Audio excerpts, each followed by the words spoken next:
Hotel স্টাইলের সবথেকে মজার খাবার হচ্ছে মুগ ডাল দিয়ে মাংস। আর এটা এতটাই জনপ্রিয় যে সকালবেলা হোটেল কিংবা রেস্তোরাঁগুলোটা কিন্তু এই মুগ ডাল দিয়ে মাংসটা খুবই চলে, যা ভাত, রুটি কিংবা পরোটার সাথে সবাই খেয়ে থাকেন। আজকে আমি আপনাদেরকে এমন একটা রেসিপি তৈরি করা দেখাবো, একদম সহজ উপায়ে কিভাবে বাসায় থাকা সব উপকরণ দিয়ে আপনার হোটেলের মতো মুগ ডালটা রান্না করতে পারেন।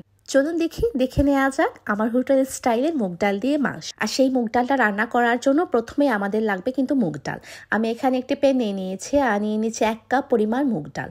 আমি এখন মুগ ডালগুলোকে ভেজে নেব। আর মাংসের মধ্যে কিন্তু মুগ ডালগুলোকে ভেজে দিলে কিন্তু মাংসটা খেতে ভালো লাগে। এখন আমি খুবই অল্প আঁচে করে মুগ ডালগুলোকে ভেজে নিয়েছি। এই যে দেখুন, খুবই আস্তে আস্তে করে ভেজে নিয়েছি। আর আগুনটা কিন্তু একদম কম আঁচেই থাকবে। আপনারা একদম কম আঁচে করে আপনারা এই মুগ ডালগুলোকে ভেজে নেবেন। এই যে দেখুন, এখন আমার এগুলোকে প্রায় ভাজা শেষ হয়ে গিয়েছে। আমি যখন দেখবো যে আমার মুগ ডালগুলো একদম ব্রাউন হয়ে আসছে, মানে বাদামি কালার চলে আসছে, তখন আমি নামিয়ে নেব।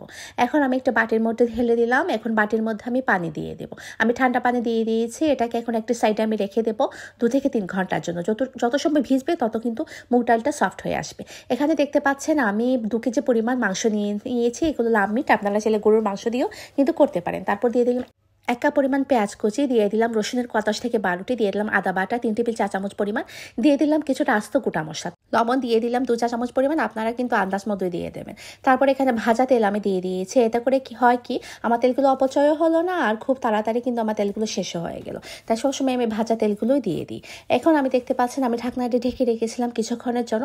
কিছুক্ষণ পর ঢাকনা খুলে আমি নেড়ে দিচ্ছি। কিছুক্ষণ পর কিন্তু মাংসগুলোকে নেড়ে দিতে হবে, যাতে তলানিতে পোড়া না লেগে যায় আর কি। আমি আবারও ঢেকে দিচ্ছি কিছুক্ষণের জন্য। কিছুক্ষণ পর ঢাকনা খুলে আমি আবারও নেড়ে দিচ্ছি। যখন দেখবো যে আমার মাংসগুলো মোটামুটি প্রায় কষে এসেছে, তখন আমি কিন্তু মশলাগুলো মিক্স করে নেব।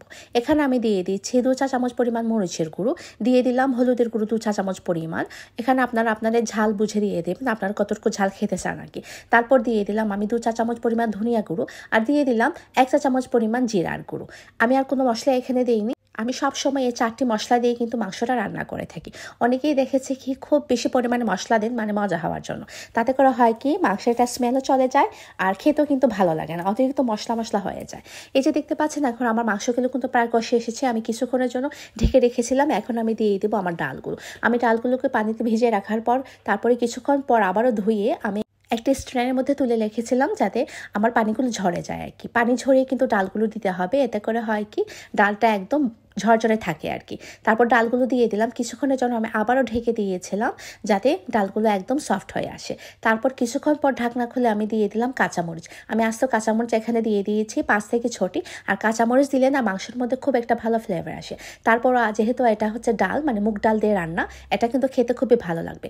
দিয়ে দিলাম আমি খুব অল্প পরিমাণে পানি, যাতে আমার ডাল আর মাংসটা খুব ভালো মতো কিন্তু কষে যায় আর কি। আমি এখন আবারও ঢেকে দিচ্ছি কিছুক্ষণের জন্য। আমি আবারও কিন্তু কয়েকবার ঢাকনা খুলে বারবার নেড়ে দিয়েছিলাম, যাতে পুড়ে না যায় আর কি।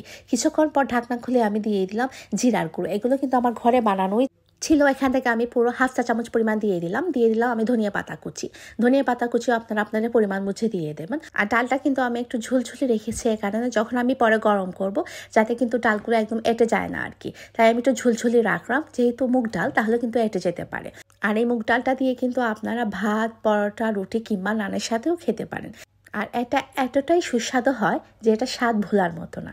আপনারা এভাবে বাসায় ট্রাই করে দেখবেন আমার মধ্যে কিন্তু আপনার রেসিপিটা কিন্তু পারফেক্ট হয়েছে। আর আপনারা অবশ্যই বাসায় ট্রাই করবেন আর আমাকে কমেন্ট বক্সে গিয়ে জানাবেন যে আপনাদের রেসিপিটা কেমন হলো। যদি আমার রেসিপিটা আপনাদের ভালো লেগে থাকে, তাহলে আমাকে লাইক, কমেন্ট এবং শেয়ার করতে ভুলবেন না কিন্তু। আজ এই পর্যন্তই। পরবর্তীতে আরেকটি রেসিপি নিয়ে আপনাদের সামনে আমি হাজির হব।